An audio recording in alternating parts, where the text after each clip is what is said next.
¿Qué tal? ¿Cómo están? Muy buenas tardes. Buenas tardes a todos, estimados amigos. Un placer encontrarlos nuevamente.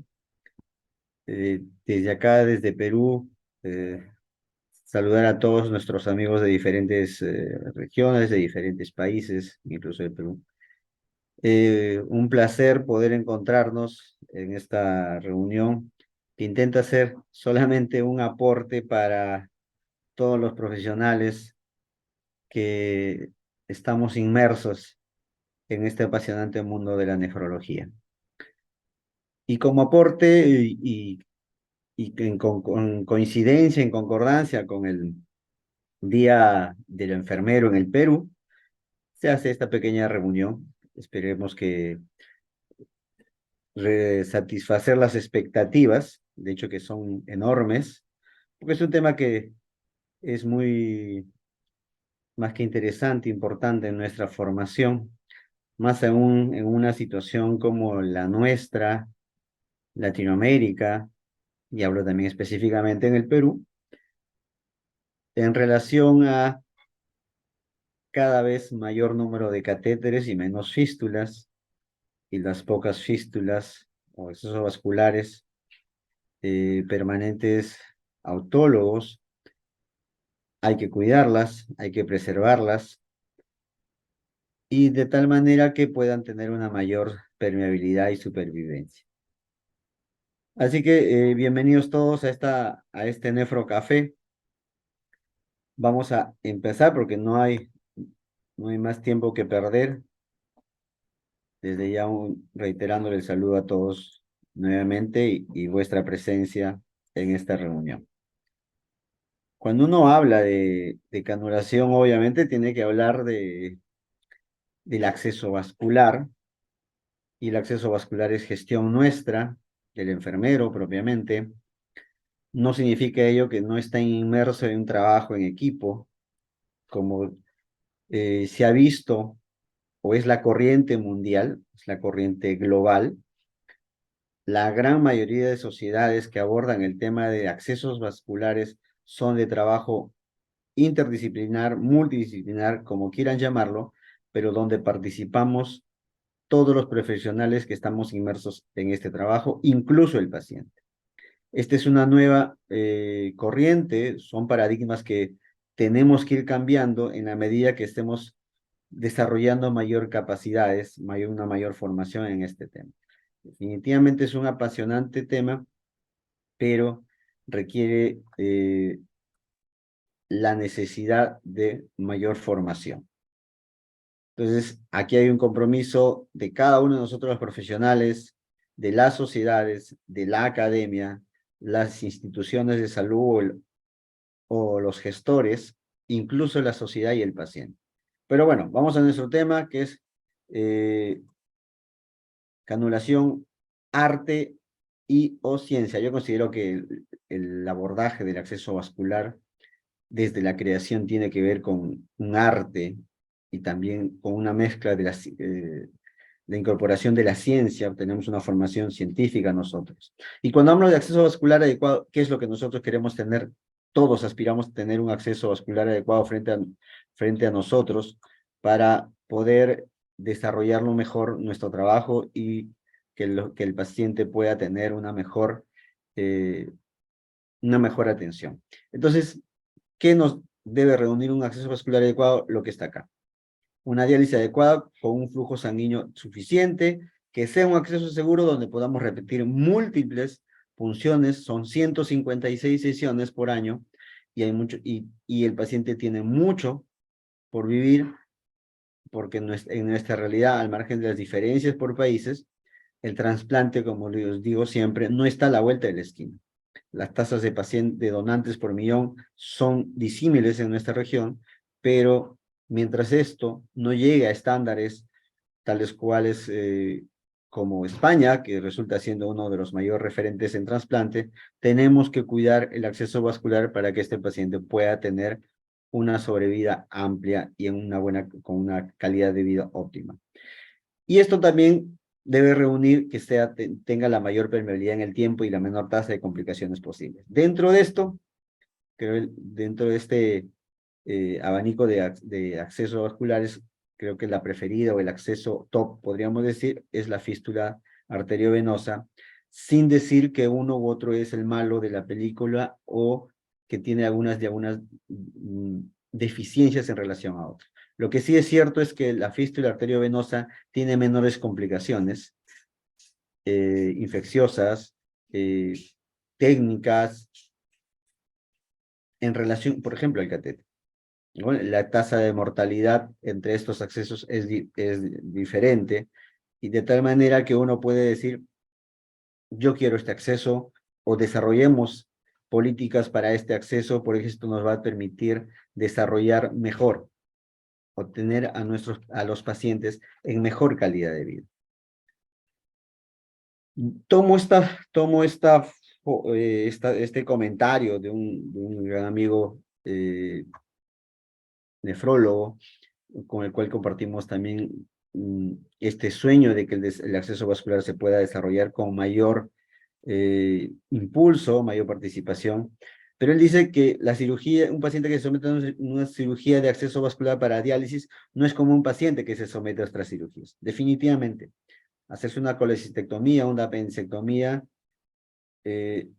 no no se puede comparar a la creación de una fístula donde la probabilidad es 50-50 de que madure e incluso no funcione, o no madure, y si madura tampoco pueda funcionar. Entonces, este es un punto en el cual resulta gravitante el acceso para diálisis. Y lo otro que le decía al Dirk es que resolver las preguntas, dicen, el cuidado del acceso a la diálisis requiere entender todos los factores contribuyentes, todo lo que forma parte en el desarrollo del acceso vascular. No solo el paciente y los contribuyentes propios del paciente, sino también a los cirujanos, a los intervencionistas, a todo el personal que está involucrado, así como el personal de enfermería y los procesos de atención en el lugar donde el paciente tiene accesos creados. O sea, resulta siendo un tema más que crítico, vital, no solamente para nosotros, sino específicamente para el paciente. Y el acceso vascular, que lo podemos llamar como diferentes literaturas los llaman, línea de vida, es el talón de Aquiles, ¿no es cierto? Muchos sobrenombres que le podemos llamar que demuestran y nos clarifican de alguna manera la importancia del acceso vascular. Lo que es importante es saber que si no hay acceso vascular no podríamos hacer hemodiálisis o diálisis en general. En este caso, si no habría fístula, no haríamos hemodiálisis por este acceso vascular autólogo, que es el ideal. Pero es el talón de Aquiles que enfrentamos, eso lo sabemos, lo tenemos en cuenta. Pero un punto muy importante es que la disfunción de este acceso es quizás el problema más importante que tenemos, que está relacionado a que los pacientes se hospitalicen. Y esta disfunción está relacionada a un 20% aproximadamente de pacientes que se hospitalizan, versus catéter, que son más. Ustedes pueden ver acá una foto que es la creación del acceso vascular de una fístula específicamente, que es una cirugía que podría parecer sencilla, pero es muy compleja, en razón a que tenemos una arteria y una vena. Ustedes pueden ver cuáles son los flujos sanguíneos en cada uno de ellos, y que inmediatamente se da la cirugía, estos flujos cambian y generan un gran cambio hemodinámico, de flujo vascular propiamente, en este nuevo acceso, o en esta vena que se adhiere a la arteria. Y esto es importante conocerlo, que mi vena como paciente con enfermedad renal, en hemodiálisis, pase de 30 mililitros por minuto a llegar a 600, a 1500 mililitros por minuto, y que inmediatamente se haga la unión, pueda llegar a 250. O sea, esto significa que la vena está sujeta a grandes cambios. Y eso es importante conocerlo para de alguna manera tomar medidas en relación a esto. Este es el acceso vascular, según las guías españolas, cuál es la forma, digamos que la ruta en la cual se deben crear los accesos vasculares. Creo que eso está claro, que debemos ir de lo más distal a lo más proximal, de tal manera que nuestro número de accesos, fístulas específicamente, cada vez sean mayores. Y acá es lo que yo siempre le digo a los pacientes, o con algunos amigos cirujanos y conversamos, cuán importante es que el paciente se haga un acceso vascular mucho antes que llegue a diálisis, de tal manera que nos permitan tener una fístula radiocefálica, luego una húmerocefálica y luego una húmerobasílica en un solo brazo. Si estas fístulas tienen un tiempo de sobrevida adecuado entre 5 o 10 años, en nuestra experiencia vemos pacientes que tienen muchísimos años. Yo tengo la experiencia de tener pacientes con 27 años con fístula, con una sola fístula. Entonces permitiría que el paciente tenga un acceso vascular adecuado, con menos complicaciones y sobre todo que no llegue a catéter. Porque el hecho que llegue a catéter, reitero, no es el malo de la película, pero el hecho que un paciente llegue a catéter hace que las complicaciones en relación al catéter sean cada vez mayores, en morbilidad y en mortalidad. Entonces es un gran trabajo que hay que hacer aquí. Esta es la ruta que debería seguirse de tal manera que podamos optar al catéter como última opción. Definitivamente hay mucho por trabajar en la formación del cirujano vascular para accesos en diálisis o de accesos para diálisis en relación al desarrollo, la técnica quirúrgica para hacer estas fístulas. Porque hay, en el mundo, los cirujanos desarrollan diferentes tipos de fístulas, diferentes formas de fístulas, hasta accesos exóticos, brachiobasílicas, transposiciones, que de alguna u otra manera aún no estamos en esas, digamos, que en esas condiciones de poder desarrollar esos accesos aquí, porque hay una brecha, y esa brecha la tenemos que desarrollar progresivamente, la tenemos que superar progresivamente. Son las fístulas más comunes, ¿no? La radial mediana, la brachiocefálica, vamos a tener también la fístula radiocefálica, que es la más común. Considero yo que este debería ser el punto de partida para tomando el punto que estábamos hablando hace un momento, tengamos mayores accesos vasculares en un solo miembro. ¿Es cierto? Porque entonces también podemos hacer más adelante una fístula Grax, que no es muy común en nuestro medio, una fístula húmerocefálica, húmerobasílica, transposición, es decir, y luego pasar a injerto, eh, injertos protésicos, injertos biológicos, o sea, podemos de alguna u otra manera, en un solo miembro, si nosotros llegamos de alguna manera a organizar esto en el tiempo, el acceso vascular óptimo o la ruta del acceso vascular adecuado para un paciente, podemos hacer que el paciente acuda a accesos adecuados en un solo miembro. Pero esto es un largo trabajo que hay que hacerlo.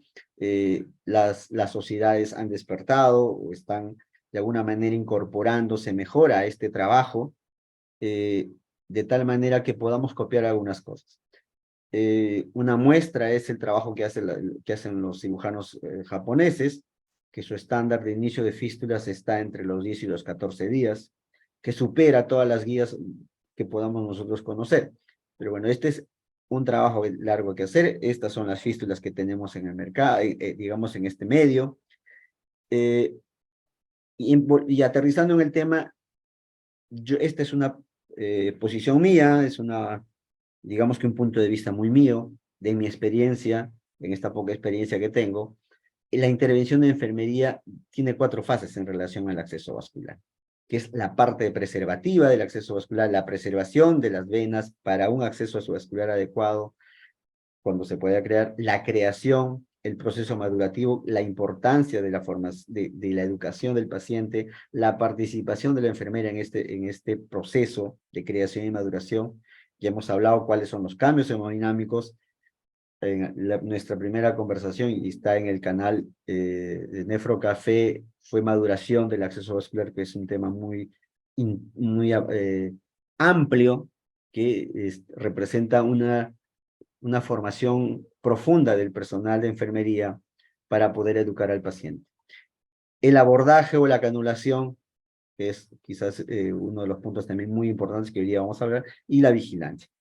Entonces, estos son aspectos muy importantes, desde la creación del acceso vascular, el seguimiento de la fístula, cómo va el proceso madurativo, la participación, el desarrollo de los primeros abordajes, las primeras funciones, el manejo de las complicaciones en este proceso de abordaje, y el logro óptimo de la bicanulación con la tranquilidad y la satisfacción, tanto del paciente como del personal, de que retirar un catéter o no llegar a un catéter.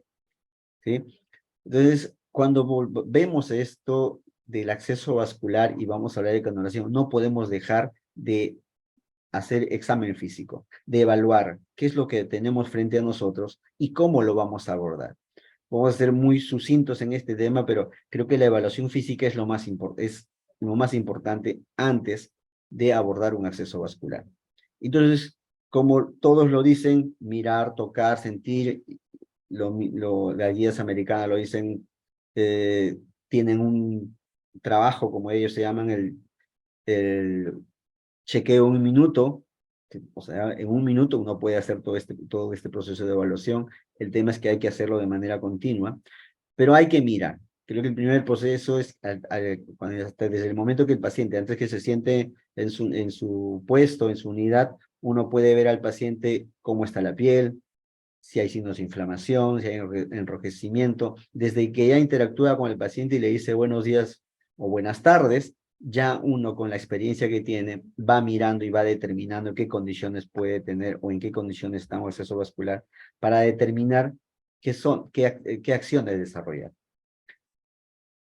Hablamos de tocar, sentir, para poder identificar el trill, que es esa vibración, que es una sensación retumbante que, valga la redundancia, hay que sentirla, se puede sentir. Si no tocamos, no vamos a identificar el trill, que también nos permite definir el trayecto, dónde vamos a canular, cómo vamos a canular, el diámetro. Parece mentira, ya con la experiencia uno puede determinar el diámetro, y eso es importante porque cada vez que uno realice este procedimiento, esta evaluación, va desarrollando pericia. La profundidad también nos permite, de acuerdo a eso, tomar el ángulo de canulación, el tipo de aguja que uno va a usar y dónde vamos a canular, dónde vamos a punzar. ¿No es cierto? Entonces, esta evaluación, el hecho de hacerlo de manera repetida, eh, te da hasta la posibilidad de acercarte clínicamente, peritamente, a tener flujo, a determinar de alguna manera los flujos, y te puede decir cómo podemos cómo podemos determinar la forma de canulación, la zona de canulación o el punto de canulación. Cuando hablamos de sentir, que es la palpación de la fístula, ¿no? Para determinar el tipo de pulso, si hay cambio de temperatura, si hay posible un tipo de infección, la dirección de la circulación. El trill se siente como una vibración, no como un pulso fuerte.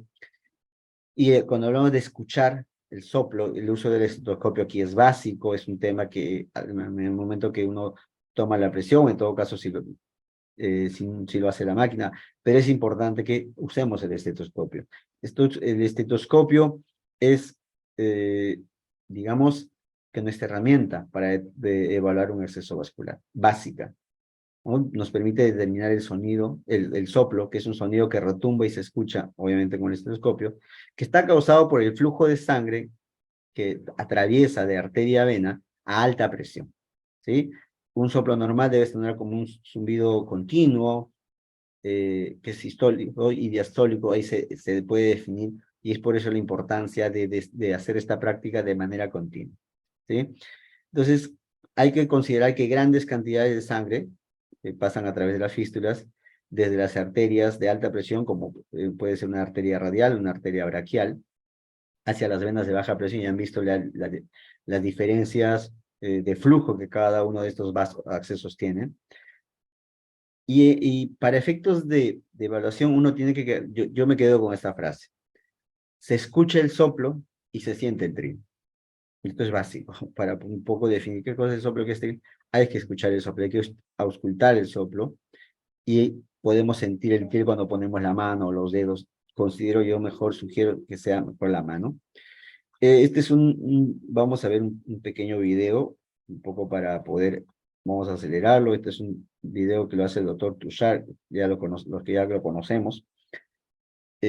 Una manera muy rápida de lo que puede ser algunos aspectos.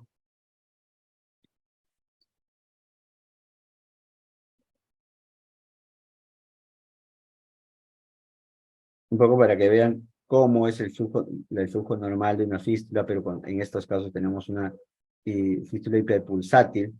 Hay un acercamiento ahí y ahí pueden definir el hecho de hacer la evaluación. Y cuando tenemos un flujo normal, ¿no? O sea, ustedes pueden ver ahí la conexión entre la arteria y la vena y cómo fluye el flujo arterial hacia la vena, de tal manera que se determina un flujo normal, ¿no? Y en esta parte ustedes podemos identificar, por ejemplo, ya una estenosis, ¿sí? Uno siente primero que en la palpación uno hasta puede determinar que hay una estrechez del vaso, pero identificando el tipo de pulsación, puede también definir de alguna u otra manera si hay un grado de estenosis y de acuerdo a ello realizar o no una canulación en esa zona, ¿no? Entonces, acá pueden ver la diferencia entre un flujo normal, una fístula hiperpulsátil o un grado de estenosis, ¿sí? Estas son herramientas que ustedes pueden encontrarlo en la red, así que no hay ningún problema de poder desarrollarlo. Este es otra herramienta.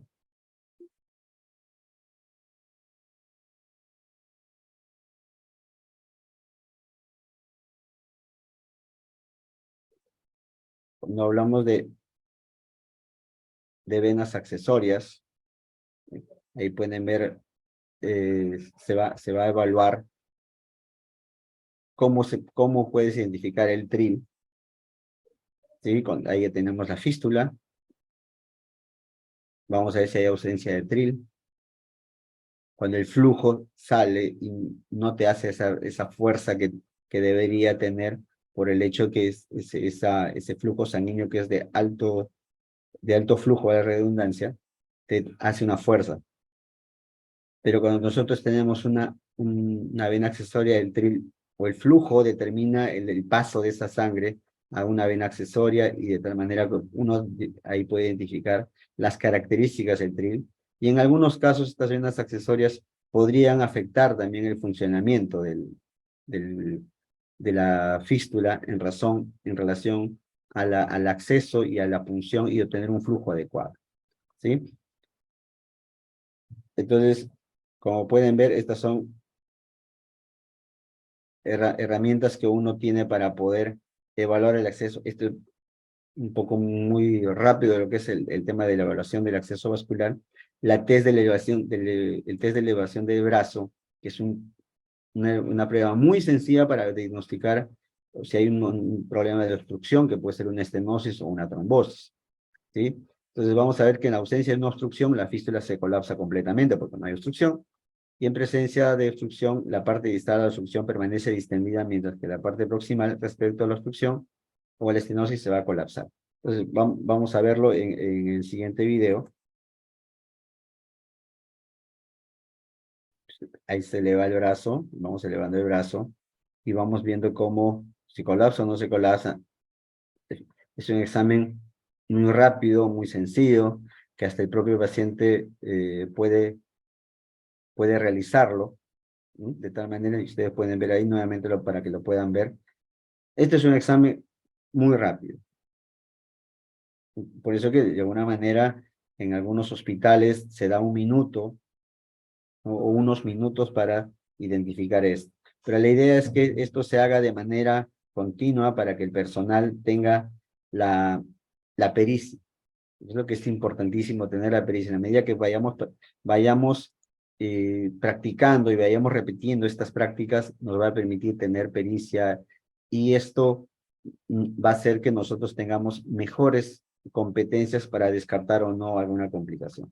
La prueba de aumento, que es el chequeo del aumento del pulso, que nos permite diagnosticar las lesiones posanastomóticas. Presionando la fístula en una zona proximal a la anastomosis, el pulso tendría que aumentar, obviamente, por la fuerza, y la falta de aumento del pulso podría ser indicativo de una estenosis grave.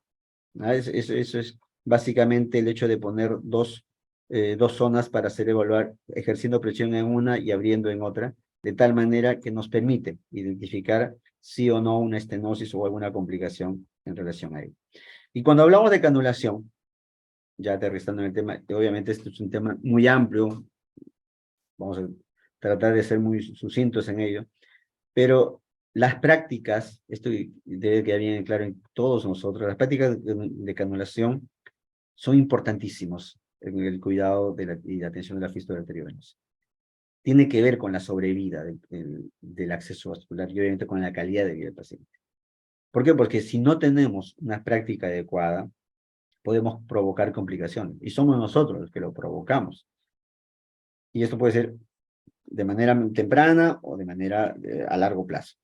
¿Sí? ¿Cuáles son? Infiltración, hematoma, que un paciente haga una infiltración o un hematoma resulta siendo contraproducente en relación a la integridad cutánea, a la presión que se ejerce en la medida del tamaño del hematoma al vaso propiamente, la lesión que sufre el vaso en la zona interna y en la zona externa, infecciones, formación de aneurismas, dolor en el sitio de la punción, todos estos aspectos que va a generar temor, ansiedad en el paciente. Y a veces muchos pacientes terminan, entre comillas, arrepintiéndose de haberse hecho una fístula cuando estaba muy bien con el catéter. Entonces, eso es importante en el hecho de tener una práctica adecuada. Y las consecuencias de estas, pues, son de estas prácticas inadecuadas, nos trae otros problemas más, que hay que punzar más al paciente, ¿no es cierto? Las diálisis no son las más óptimas, no tienen el mejor aclaramiento que nosotros como profesionales esperamos en el paciente. El malestar, el enojo de muchos pacientes, el hecho de requerir un catéter, ¿no es cierto? Imagínense una trombosis en un paciente y tener que mandarlo al paciente a la unidad que corresponda para colocación de un catéter y lo que implica tener un catéter para un paciente. El incremento de hospitalizaciones, bueno, en algunos casos se tiene que hospitalizar para colocar un catéter, por ejemplo, y obviamente esto representa más procedimientos, mayor costo, no solamente para el paciente, sino para las instituciones. Y nos damos cuenta pues que la canulación como un procedimiento resulta siendo un tema vital en la supervivencia del acceso vascular. Las técnicas de canulación obviamente son muchísimas, son varias, ahora hay quizás algunas más porque que no he traído a colación para efectos de no ampliar este tema y no hacerlo más eh, digamos, más engorroso o más profundo, no es el punto, pero tenemos, aparte de la escalera, el área, el ojal, tenemos algunas técnicas como la técnica MAST, que es una técnica que ha desarrollado un colega portugués, y que es muy buena, que es la mezcla de una, pero yo creo que en nuestra formación, en el desarrollo, en el acceso vascular que nosotros tenemos, creo que el hecho que hagamos cada vez más área y menos escalera, por muchos aspectos, creo que no está en discusión esto, pero sabemos cuál es lo adecuado, pero hacemos quizás lo inadecuado por muchos aspectos. El paciente, el tiempo, las dificultades que significa quizás el hecho de usar la escalera y no, pero que debe quedar en claro es que si yo hago una técnica, sé qué complicaciones voy a generar o qué consecuencias puedo generar. Definitivamente en esto tiene mucho que ver la educación del paciente y la formación del enfermero. Entonces, como ustedes pueden ver en esa gráfica, nosotros distamos mucho del ojal, no tenemos una realidad en la cual tengamos la técnica del ojal. Eh, Quienes tienen más desarrollada la práctica y la pericia en esto son los canadienses, en Europa, específicamente Bélgica, la doctora Labriola tiene un trabajo muy amplio en relación al ojal. Ya quisiéramos tener esto porque hay algunos casos en los cuales a veces es necesario. Entonces, la técnica de escalera yo creo que es para efectos de no desarrollar complicaciones y tener una mayor supervida del acceso vascular, creo que es la más adecuada. La técnica en área, que es la que nosotros usamos en el mismo sitio, lamentablemente nos trae consecuencias como, por ejemplo, trombosis, steatoaneurismas o aneurismas, donde son nichos para generar trombos. Entonces, es quizás la que nos genera más complicaciones y además, pues, el deterioro cutáneo que genera esto. ¿Cuáles son los objetivos de la canulación? Disminuir el número de punciones fallidas, creo que es el primer objetivo, pero para esto hay que tener una buena formación. Ustedes pueden ver aquí, a veces eh, nos presentamos con estas complicaciones, ¿no? Un fallo en una punción. Ojo, el hecho de que uno pueda fallar o no, no lo hace menos enfermero, menos perito, más perito. Yo creo que cualquiera de nosotros puede tener una dificultad en la punción. Lo importante de esto es hacer una adecuada valoración del acceso vascular, un posicionamiento o brindarle la comodidad al paciente como al brazo donde esté el acceso vascular previa a la canulación, de tal manera que no haya problemas mecánicos en el abordaje y podamos tener una punción fallida. Evitar las complicaciones asociadas a los accesos vasculares relacionadas con las primeras punciones, es un objetivo que busca la canulación. Obviamente disminuir la prevalencia de catéteres, sean temporales o permanentes, aumentar la supervivencia de estos accesos, reducir la ansiedad del paciente ante el inicio de terapia de hemodiálisis, hay que optimizar la técnica y disminuir la dificultad de las primeras funciones al personal de enfermería. ¿Sí? Dentro de algunas recomendaciones, si hablamos de iniciar la punción de una fístula protésica, es entre 2 y 4 semanas de su construcción, aunque últimamente tenemos injertos o prótesis de inicio temprano, algunas de 24 o 48 horas. La ingeniería, la bioingeniería ha tenido grandes avances y esto nos permite tener dispositivos de mejor funcionamiento, de mejor respuesta a la canulación y sobrevida del acceso también. No hay que realizar punción si no comprobamos antes el funcionamiento de la fístula. No podemos punzar y después sorprendernos que una fístula no funciona, o tengo un trombo, podría tener un trombo en una zona en la cual no le he podido o no le he evaluado. Hay que determinar cuáles son las zonas más idóneas para realizar las punciones, la técnica de punción y el tipo de aguja que vamos a utilizar. Si uso una 17G, una 16G, de acuerdo al flujo que voy a requerir.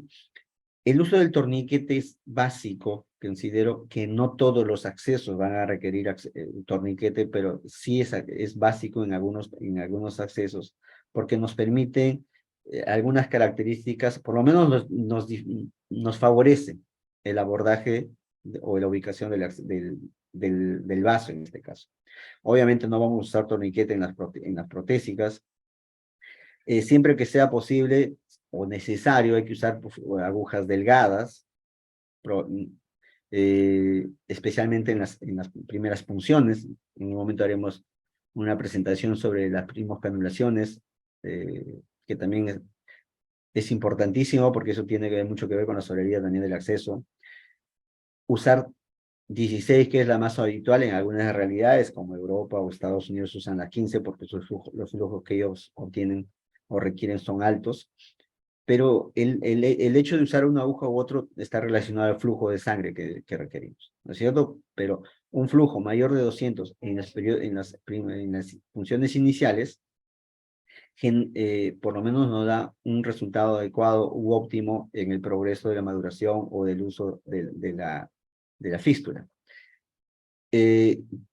Por eso que lo que se recomienda en las primeras punciones, usar flujos bajos entre 200 y 250. Si coloco anterógrado o retrógrado, obviamente puede haber mucha discusión, la hay en todos los conversatorios que tenemos, existe esta discusión, pero depende mucho de la expertise y de la evaluación del paciente. Cuando canulo anterógrado, cuando canulo retrógrado, tiene mucho que ver con la evaluación. Pero lo que sí es cierto que canular en sentido anterógrado se ha demostrado, o por lo menos los estudios que tenemos como evidencia, favorecen la supervivencia porque mejoran la hemostasia, disminuyen el hecho de infiltración, por citar. Algo que no podemos hacer y que antes lo hacíamos porque esa es la formación que teníamos y que aún todavía tenemos, no girar la aguja dentro de la luz. Consideremos que la aguja, si bien es cierto, puede ser muy delgada, el acceso también lo es. ¿Cuánto es un acceso vascular ideal, una vena, una arteria ideal? No olvidemos nunca el 666, pero no necesariamente deben ser 666, 6 milímetros de diámetro, 6 milímetros de profundidad y 600 de flujo. No necesariamente esto es así.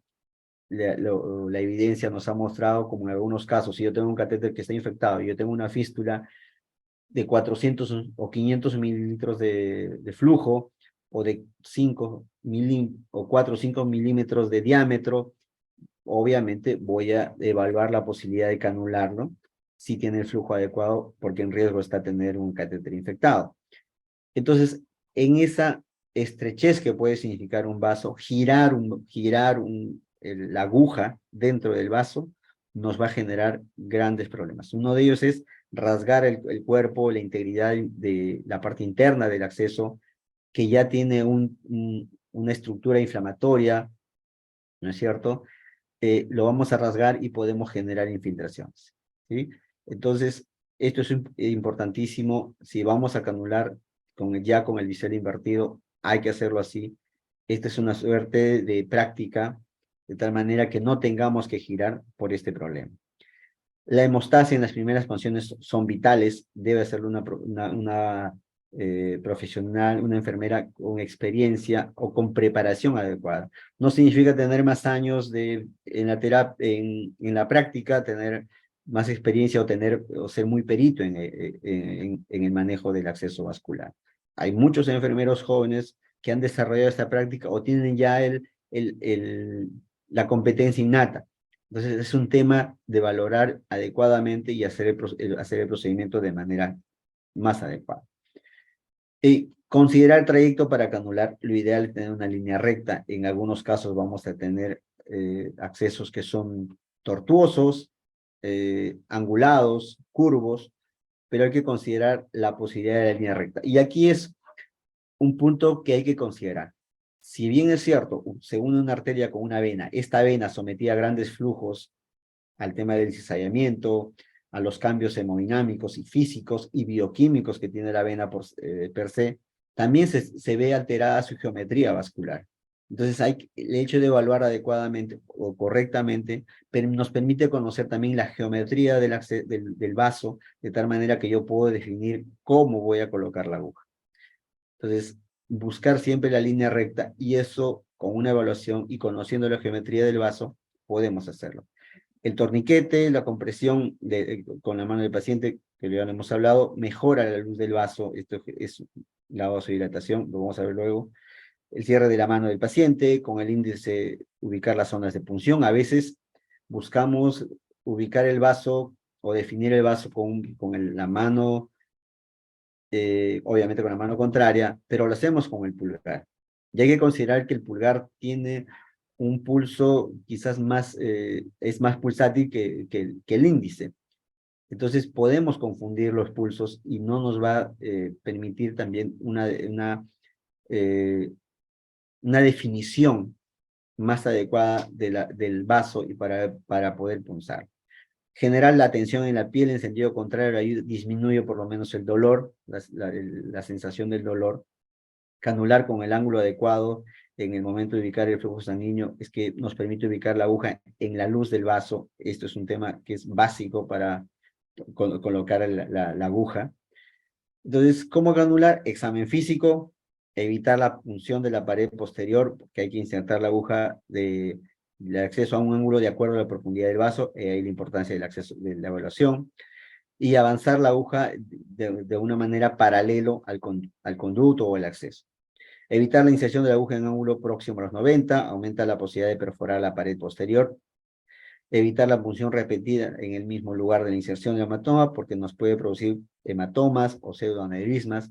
Y ahora uno dice, ¿por qué el torniquete? Porque, si bien es cierto, nos restringe el flujo sanguíneo, es el método más antiguo, pero lo que logramos esto es una venodilatación, ¿sí? Y esto nos permite, nos conduce a una mayor tasa de éxito. Si bien es cierto, hay algunos dispositivos que se han creado, que se tienen en el mercado para mejorar esto, los hay, pero no necesariamente tenemos que disponer ello, pero con un torniquete que puede ser con una liga, con el que ustedes consideren como práctica de la unidad.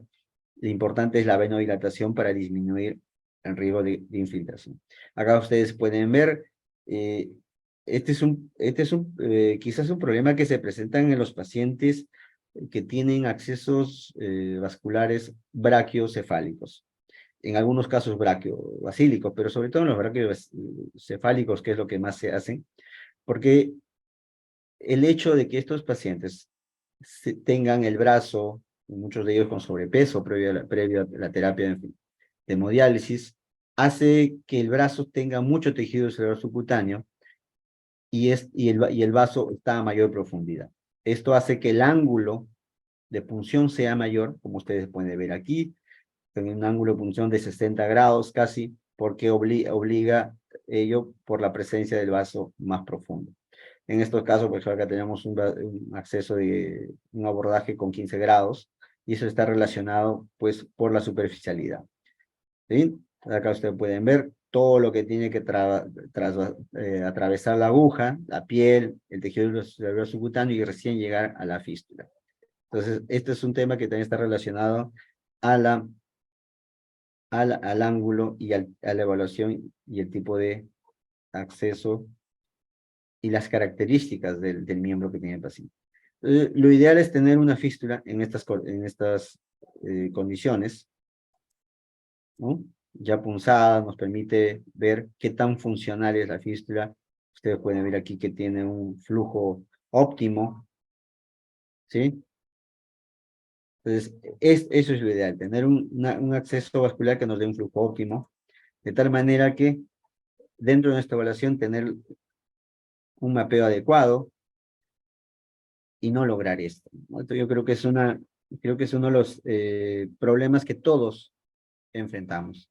El hecho de las punciones de la pared posterior, a más de uno nos ha pasado, a veces punzamos solamente y llegamos a la íntima, pero ya de alguna manera afectamos el vaso. Lo ideal es que la aguja descanse en la luz del vaso, ¿no? De tal manera que nos dé la certeza de que esto no va a generar comunicación.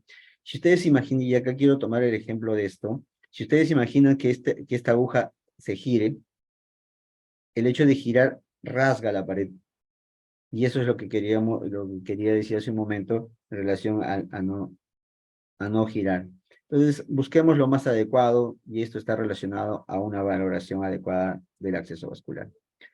Entonces, esto es una suerte de definir la ligadura, inmovilizar el acceso con el dedo índice, que nos da mayor facilidad, permeabilidad del vaso, buscar el ángulo adecuado. Obviamente, la valoración nos permite determinar el ángulo, el tamaño de la aguja. La profundidad determina el tipo de ángulo que vamos a tomar para penetrar a la piel. Entonces, acá usted puede ver una profundidad, ¿no? Más o menos de 0,35, que es una fístula, digamos que superficial y que nos va a permitir un ángulo menor. El ángulo en las fístulas comunes, típicas, nos permite usar una angulación entre 15 a 30 grados, ¿no? Hay que tomar en cuenta que los milímetros de la piel al vaso, el vaso propiamente, de tal manera que este ángulo no permita que lleguemos a atravesar el vaso. En injertos, ¿no? O en fístulas mucho más profundas, como en este caso, acá ya son 10 milímetros, esta fístula acá tenía solamente 5 milímetros de profundidad, pero acá ya tenemos 10 milímetros. Como ustedes pueden ver, el ángulo, ya nos vemos obligados a cambiar el ángulo, y a veces hasta el tamaño de la aguja. Como ustedes pueden ver aquí hay una aguja, un vaso más profundo, que es con 15 milímetros de profundidad, nos obliga a incrementar el tamaño de la aguja, y además el ángulo con el cual debemos abordar. ¿Sí? Entonces, estos son aspectos que uno tiene que valorar para determinar el tipo de canulación, el tipo de aguja que puede abordar. El objetivo es esto, definitivamente. ¿Vale? Este es un simulador en el cual la aguja está introducida, con el bisel hacia abajo, claro, pero ahí nos permite definir dónde está. ¿Mm? Obviamente acá estamos hablando de más o menos 0.3 de profundidad del vaso en relación a la piel, pero eso nos permite una ubicación del vaso de manera adecuada. Yo creo que eso sería lo ideal, pero esto no es lo ideal, así que mientras nosotros no podamos optar por punción ecoguiada, que es yo creo que es el siguiente paso para los enfermeros, vamos a tener estos pequeños problemas o dificultades, pero con la capacidad que de alguna manera todos, de alguna manera hemos desarrollado y vamos a desarrollar, podamos tener menores complicaciones. Pero eso es lo ideal. Yo creo que esto es lo ideal y esperemos que cada vez que hagamos que tengamos accesos ideales para tener funciones adecuadas y menos complicaciones, ¿no es cierto? Acá ustedes pueden ver de manera ya eh, lateral cómo tengo hecho la punción y el hecho de atravesar el vaso hace que yo genere este pequeño espacio. Miren, se atraviesa la pared posterior del vaso y se genera pseudoaneurismas. O sea, he ahí la importancia de que el cuidado que uno debe tener con el acceso vascular. Este procedimiento, como tal, que parece muy sencillo, el tener un vaso superficial me puede generar un pseudoaneurisma, ¿no? Porque la aguja ha atravesado la pared posterior, ¿sí? Este es un problema que nos pasa mucho, sino que a veces no lo medimos, no lo evaluamos porque esto se presenta, se identifica ya con un examen ecográfico, ¿no? Aquí yo creo que el siguiente paso, como les mencioné hace un momento, en algún momento usar el ecógrafo como una herramienta para punción ecoguiada, para valoración, para seguimiento. Acá yo lo voy a pasar. Este es el vaso de este paciente en el cual fue perforado. Ustedes pueden ver. Pueden ver aquí cómo se ha generado el espacio, ¿sí? Y aquí hay flujo. Acá hay flujo, pero con el tiempo, esto podría convertirse en un gran trombo, ¿sí? Ahí está el vaso, pero el orificio que se genera por la punción. Este es un pseudoaneurisma, ¿no? Y esto, como le digo, se puede producir en un futuro, podría formarse un trombo y generar, y por trombosis, podría desarrollarse un cierre del acceso, ¿no? Una complicación que también enfrentamos. Y cuando hablamos de la canulación, obviamente la técnica adecuada, el retiro de las agujas o la decanulación es un tema básico e importante, porque nos va a permitir, por ejemplo, prevenir el desgarro del vaso, ¿sí? Hay que mantener el ángulo de inserción para poder retirarlo. Yo no puedo cambiar el ángulo de lo que ha ingresado o lo que ha salido. Y el hecho de en qué momento coloco la gasa o el apósito de tal manera que no genere como ustedes pueden ver acá el rasgado de esto. Vamos aquí. Miren el rasgado de este tejido. Es porque se presionó mucho antes y generas al retirar la aguja se rasga el tejido, ¿sí? Minimizar el traumatismo del vaso para hemostasia óptima, no hay que presionarlo, hemostasia no significa presionar, hemostasia significa hacer que las paredes del vaso lesionado se adhieran, se peguen y se dé el proceso de coagulación. Miren, a veces tenemos algunos pacientes, quizás por exceso de seguridad, porque el paciente puede sangrar, generamos estas tensiones y hacemos estas deformaciones que se ven solamente en piel, pero también se ven en el vaso, ¿no? Como ustedes pueden ver acá, la presión genera una obstrucción, una oclusión, esto disminuye el flujo, también genera éstasis sanguínea y pudiendo incrementar el riesgo a hacer trombosis. Entonces, lo ideal es generar, si bien es cierto, presión, pero la tensión para la hemostasia o el asegurar los apósitos que sean los más adecuados. El apósito y la compresión adecuada es detener sangrado, más no el flujo. Esto es un axioma que debe quedar para todos bien claro. Entonces, para concluir de alguna u otra manera, es importante evaluar el acceso vascular para hacer el uso del torniquete, para una venodilatación, como objetivo una venodilatación la mejor, la más adecuada para tener menos complicaciones. La técnica de escalera es una opción, es una propuesta mía, creo que todos coincidimos en ello. el ángulo correcto, definiendo en la evaluación previa para definir y no tener estos problemas de que ya hemos visto como son el daño en las paredes posteriores y pseudoaneurismas posteriores. El hecho de trasladar la aguja de manera paralela al vaso y asegurarla de manera correcta, y esto es importantísimo, tener el brazo del paciente cómodo sin que represente un movimiento posterior después de la canulación que sea traumático, y asegurar.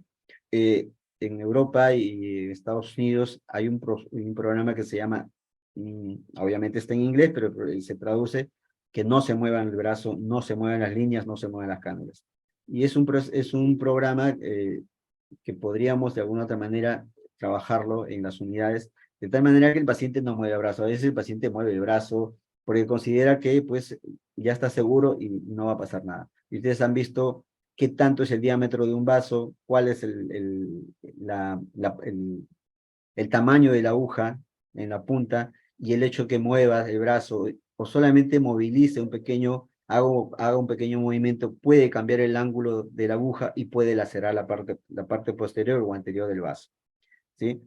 El hecho de la hemostasia no es presión, es que las paredes se peguen, se adhieran y se dé todo el proceso de coagulación. Y aquí hay que educar mucho al paciente, porque el paciente a veces exige que se aseguren con fuerza porque sangra. Si nosotros hacemos una buena valoración, escogemos la técnica de escalera, usamos tejidos de alguna manera no fibrosados, porque la técnica de área nos fibrosa el tejido, la piel, incluso el vaso, vamos a hacer que la hemostasia sea más rápidas y menos complicaciones. Los cuidados, en el momento de la canulación, no olvidar los cuidados, las indicaciones que uno debe dar al paciente. A veces el paciente ya por hábito, por costumbre, no tiene el cuidado de ello. Entonces tenemos pequeños sangrados o microscópicos que el paciente no lo va a ver, pero van dañando la estructura del vaso en la parte posterior. Los retos, yo creo que tenemos retos como enfermeros, el ultrasonido, incorporar el ultrasonido como ya lo hacen las grandes unidades en el mundo, y nuestra formación en ello es básico. Tenemos las competencias o las debemos tener, las debemos desarrollar, de tal manera que nos permita identificar adecuadamente, valorar adecuadamente y tener menos complicaciones y lograr una supervivencia mayor de estos pacientes. El hecho de usar el ultrasonido, el ecógrafo nos va a permitir valorar accesos, determinar algunas complicaciones, determinar zonas adecuadas de punción, disminuyendo el riesgo de complicaciones. Entonces, este es el siguiente paso, yo creo, en Latinoamérica, en algunas unidades, ya algunas unidades lo tienen, la punción ecoguiada. Este es un trabajo que requiere formación en el enfermero y este es un compromiso, creo, de que cada uno de nosotros debe asumir. Y estar preparado porque los próximos retos, así como la tecnología avanza, yo siempre hago un ejemplo, si nosotros tenemos un iPhone 14 Pro que ha salido hace algunas semanas en Estados Unidos y está en Europa, también vamos en algún momento a tener esa tecnología. Por lo menos la tecnología la tenemos, los dispositivos quizás no lo tengamos, pero esto es lo que se viene. Ciertos dispositivos como las endofístulas, que ya están en el mercado, por lo menos en Latinoamérica, Brasil ha incorporado algunos casos de las endofístulas, tiene algunas particularidades en relación al abordaje, a la canulación. El VAS, que es un dispositivo que mejora la maduración y el funcionamiento, disminuyendo controlando los altos flujos, y que en el proceso madurativo no tenga fallas en el desarrollo de la fístula. Otro dispositivo como el Girograph o el injerto Giro, que es un dispositivo de salida, de flujo de salida en castellano, que es un dispositivo que nos da varias soluciones, no solamente el hecho de tener un acceso central conectado a una arteria, sino como en este caso, sino también poder optarlo como si bien es cierto, un acceso central, pero también a un injerto, ¿sí? Entonces, esto nos permite hacer rescate de algunas fístulas en el futuro, porque la idea es esa. Ahora, ¿por qué sale el giro, como quieran llamarlo, pero es un dispositivo de flujo de salida? Este dispositivo sale, como ustedes pueden ver aquí, ya del paciente con múltiples catéteres venosos centrales, ya deteriorado la estructura venosa, ustedes pueden ver fibrosado, ocluido. Entonces, esto es quizás la solución que vamos a tener, pero es de alto costo. Entonces, aquí es la importancia de tener mayor número de fístulas, porque no somos países o no tenemos sistemas de salud que puedan enfrentar esto de manera masiva. Ya quisiéramos tener un giro que es una solución adecuada también para los pacientes que tienen estenosis venosa central o síndrome de vena cava con complicación de ácidos. Eh, entonces, este es un acceso que ya está, ya no es el futuro, está acá, pero obviamente probablemente llegue en un momento a nuestras realidades. Los accesos WIN, ¿no? Si bien es cierto, en algunos lugares se ha dejado de usar, pero son productos que se están trabajando en el mercado y de alguna manera hay que conocerlos y estar preparado para estos. Este es el Guardian que ayuda a que el paciente, que el enfermero tenga menos complicaciones, una suerte de ojal, un sistema que permite de alguna manera el ojal. Eh, ya tejidos biológicos, ¿no? Ya la ingeniería biomédica también ha ingresado en el tema del acceso vascular hace muchos años, claro, no lo tenemos tanto en nuestro mercado. Los injertos protésicos, que quisiéramos que cada vez sean mayores porque es una buena opción. Si la fístula se pierde, se puede rescatar con un injerto protésico. El PTF es un buen producto, ha desarrollado mejores componentes, mejor pared, mejor respuesta a la coagulación, a la hemostasia, y el futuro de los injertos biológicos. El desarrollo en laboratorios de injertos muy parecidos a las venas, que hace que se implante en el paciente y pueda tener otra opción. Si ustedes ven, hay muchos retos, hay mucho por hacer, y entonces no nos podemos quedar dormidos. Es importante formarnos, desarrollarnos, ver la posibilidad de formarnos en estas reuniones. Lamentablemente, la formación muchas veces en el acceso vascular con las técnicas, las últimas técnicas, están en el extranjero o a veces no están en nuestro hemisferio, pero hay que hacerlo. Entonces, no nos podemos quedar dormidos, es momento de despertar y estar atentos a estos cambios, y como enfermeros, como profesionales, que estamos involucrados en el tema del acceso vascular, en este problema, debemos estar listos a eso. Yo solamente quiero agradecer que puedan haber compartido esta tarde con nosotros y de alguna u otra manera ser como un medio de ayuda, de colaboración, de consulta, porque esta es nuestra obligación como enfermeros. Yo soy un enfermero formado como enfermero, hecho como enfermero, y todavía voy a ser enfermero que trabaja en nefrología, y en lo que más nos apasiona, desarrollarlo con la mayor disposición para cualquier profesional y paciente. En nuestra experiencia que ahora tenemos, por ejemplo, acá están los datos, WhatsApp, las redes, que de alguna manera también tratamos de compartir unas cosas, porque consideramos que esta es nuestra misión, poder colaborar y desarrollar esta temática, esta y otras temáticas de nefrología con los profesionales y con los pacientes. El WhatsApp es un medio con el cual ustedes pueden seguir a pacientes en las primeras funciones, en el manejo de infiltraciones, de complicaciones, que te manden una foto, mandar algunas guías, recomendaciones. Es la tecnología, hay que usarla. Entonces, yo quiero agradecer nuevamente a todos por habernos compartido en esta tarde. Con todo gusto de poder colaborar con ustedes. Y obviamente, gracias por los saludos. Esto lo hacemos en el marco del Día del Enfermero. A todos los enfermeros peruanos, orgullosamente enfermero, comprometidamente como enfermero, yo les deseo un feliz día este 30 de agosto, que coincide con el día de la Santa Rosa de Lima, una santa que es patrona no solamente en el Perú, sino en algunos países, algún país del Asia, como es Filipinas.